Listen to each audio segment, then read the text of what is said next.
Hi there, everyone. How are you? And welcome back to Stress and Anxiety Reduction Podbean channel with Geraldine. How's it going? For those of you who don't know me, I'm a nutritionist, herbalist, naturopath, health coach. I was a nurse for 25 years, but now I prefer the proactive attitude of getting out there and getting people well before they get sick. I work a lot with women and children and families. Some of my most reliable clients for doing what they're supposed to do are actually the men, but let's not go there with that one. So, what are we going to talk about today?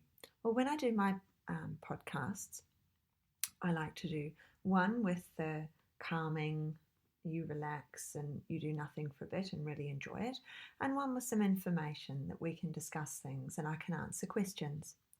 So, what's been happening with me lately? Well, I'm having a significant birthday in October. So, who cares? I hear you say. You have a significant birthday every year. So, what makes mine different to yours? Well, I'm turning a special number. So, you might feel that every year is an achievement. I know I certainly do sometimes. And in this crazy world, probably every year is an achievement. So, we need to live in the world that we create. And with the people who are in the space with us, we need to care for them and we need to be calm and grounded because everyone gets grumpy sometimes. Everyone says things they don't want to or mean to say sometimes. And some people, maybe they're just not very nice. I don't know. I prefer to stay away from those ones.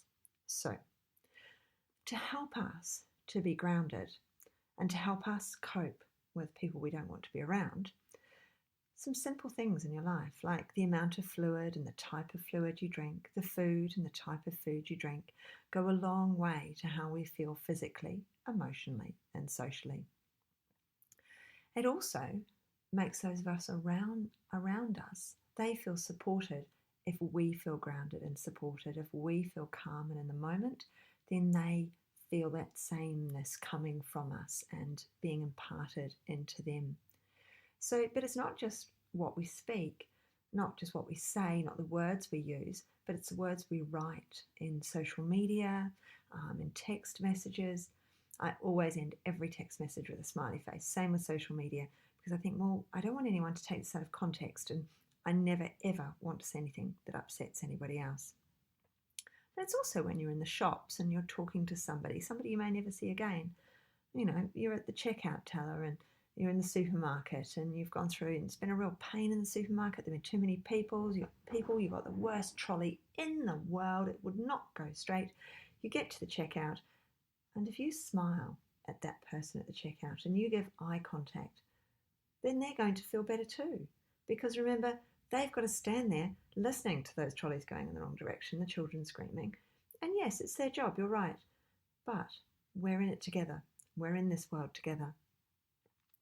So, you know, when I think about how we talk to each other and how we behave towards each other, it's really easy to say something nice to those around us every day. So when you get up, saying something nice to the person who's next to you. Or what happened to me the other day is I went for a tweener massage. That's a Chinese massage. And she decided to do my face for whatever reason. So she was stroking my forehead and pressing the lymphatic regions under my skin. And she said, wow, your skin's amazing. I bet you've been a naturopath for years. And well, not really. I've been a naturopath for 11 years, but I do only use natural products. So it's not just what's going into my body, but it's what's going on my body that counts as well. So everything I use is actually very cheap. It's from the supermarket. It's just sulfate free, additive free, perfume free. And that way I'm not putting those nasties onto my body as well as avoiding putting them into my body. And the other thing that comes out of my body and my words and sounds and smiles are good as well. So I know that I'm getting an all-rounder for the people all around me. So I use natural moisturizers, I use natural shampoos, and they're actually really quite cheap. And they're fine. There's nothing wrong with them. If you're all into packaging, then yeah, pay more. But make sure you're not getting all those nasty chemicals. So I thought today I'd give you some tips. So my top 5 tips: drink plenty of water. Now, we talked about fluid in one of my first podcasts and the different sorts of fluid and how lemon water can help. But I was wondering, I don't know if I mentioned ginger root. It's so easy to make a cup of ginger tea. So what I'm drinking, or will be drinking when I finish speaking to you all, is lemongrass and ginger tea. And it's got, and I've squeezed some lemon in there as well. And it's absolutely delicious. The lemongrass was growing in the neighbour's garden. It's overflowing out of the fence, so I took some of that. I know she doesn't mind. That ginger I bought at the shop, and the lemon came off my tree. So, obviously organic is best when you put your fluids and food in, if you can. Pesticide free is next best. Locally grown is definitely the top of the list. Now, I do drink coffee, as I mentioned in that previous podcast. And have you ever tried coffee with coconut milk or almond milk?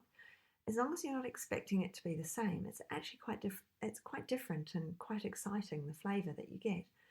Because when we add another flavour to it, like coconut milk, to me, it's like some sort of liquid cake, really. It's absolutely delicious. But if you do drink milk from the cow, make sure it's organic and not homogenised. And, cheese and yogurt in moderation for our drinking and eating. So you do need to eat your fruit and vegetables every day, and fruit and vegetable contain fluid as well. They contain a good proportion of liquid, and that helps our bowels. The fibre in fruit and vegetables helps our bowels and helps us move. They help everything to move in our body, and they give us the nutrients that we need. So as a family, we eat vegetables every night at dinner. I make sure that there are always vegetables on the table at dinner time. Sometimes I get vegetables into the family during the day. The kids will take a carrot to school. My daughter eats a lot of fruit. My son, like myself, only eats 1, maybe 2 pieces of fruit a day. But they will eat stewed fruit. Of course, stewed apple is actually really good for you as well, as long as you haven't added sugar, which you don't need to do when you stew fruit. So now I'd like to be able to tell you that I've got an amazing organic garden and I've got all these vegetables growing and it's incredible, but no, sorry to disappoint. I do have stinging nettles growing though, and I've got a lot of them growing, but that's great because they actually make really good soup as long as you remember to wear gloves when you pick them. As soon as you chop them and heat them, then for some reason the sting just stops. It doesn't sting anymore, and you've got a really delicious food. So, and did you know that a recent study showed that children who eat at least 2 pieces of fruit and vegetable at dinner every day had higher test scores at school? So, it's worth giving it a try around the dinner table. So that's my fluid and my food, but my outward cleansing routine. So I said that I use the real basics. Obviously, I use water and I shower every day, and it's great. So, but oil cleansing, I don't know if you've heard of it. So it's really cheap to do. You buy a bottle of castor oil from the chemist. Here in Adelaide, it's $10 for I can't remember how many 100 mils, and you use hardly any. It's 10% if your skin is dry, 20% if it's combination, and 30% to the oil mix if you have oily skin. Castor oil is a lot thicker and always falls to the bottom of your mix. So you've decided to make 100 mils of an oil to cleanse your face. So that would mean 90 mils of maybe extra virgin olive oil or almond oil or avocado oil if you had dry skin, and then 10% of the castor oil, or 70% extra virgin olive oil or rice bran oil or whichever oil you've chosen to use, and 30% of the castor oil for oilier skin. Then if you're making that much, some vitamin E, so you can just buy the capsules and you just break the capsules open and squeeze those in. And for 100 mils, it's about 1 capsule per 10 mils, and that's only as a preservative, and it's to stop it going off, basically is what happens. And then you need to keep it in a sealed container. You use about a teaspoon, you put that on your fingers and rub it onto your dry face on top of your makeup. And you swirl it round all over using circular motions, all over the cheeks, the nose, the neck, décolletage, the forehead, everywhere around your face on that softer skin. And then you get a warm, hot or wet, as warm as you can tolerate it, but not so you're going to burn yourself, face flannel or face cloth, a wet one, and then you and then you wipe it over your skin. You lay it on the skin initially to warm the oil and warm the oil on the skin, and then you wipe it off, and you wipe off your makeup as well. And first few times you use it, your skin will be beautiful, but you might find, you maybe have an eruption or something. But then after that, it's fantastic. It's the easiest way of cleaning your skin, and it's so cheap and it's so effective, and it takes off the makeup. So it's brilliant. So that's what I use for my face. So, and I've been doing that for probably 4 or 5 years now. So not the full 11 years that I've been a naturopath. So, okay, so we've talked about our water, we've talked about our vegetables, our outward cleansing routine, and now our internal cleansing routine. So, we've cleaned our outsides, but we've got to make sure that our insides go every day, and we do that by eating fruits and vegetables. But it's a really good idea to add a natural muesli to your diet. If you can't have gluten, then there's lots and lots of other options. Some psyllium husk, nuts, seeds, your pepitas and sunflower seeds. And what that does is the bowel does this thing called peristalsis, and that's as it moves, and you hear it go, and that's the stomach moving and pushing everything downward. And if you've got a muesli in there with some fruit, maybe some kiwi fruit or some peaches or whatever it is that you've got, stewed apple, as it goes down, it collects up the rubbish and takes it out.